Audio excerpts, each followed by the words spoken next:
Hello ladies and gentlemen, and welcome back to a brand new tutorial on using Matplotlib library.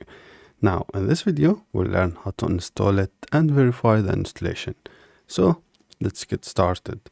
And first we need to open the command prompt or terminal and type pip install Matplotlib.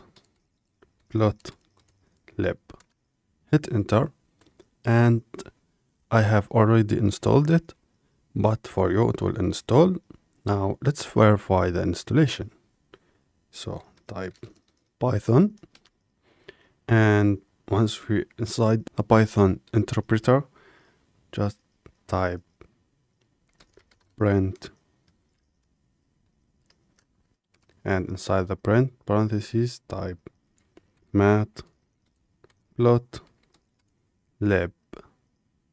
dot or period underscore underscore version underscore underscore.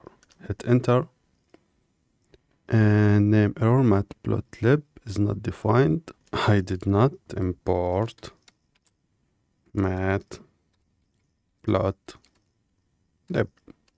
Import. I am making very silly mistakes.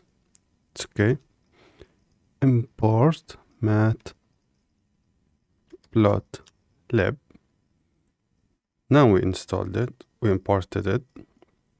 Let's go ahead and print version, and here we go, 3.6.1. So why is this important? Because later on in this course, as you are following along and coding with me, if something doesn't work for you, check the version. And the error could be because we are using different versions. Totally normal. Just you need to Google it to see how it works in your version. That's it. Very simple. So now we have installed it. In the next video, we'll start learning how to use it. And I will be using, of course, VS Code to code Matplotlib scripts. So thank you very much for watching. Please don't forget to subscribe, like, and if you have any question in the comments below, and I will see you in the next video.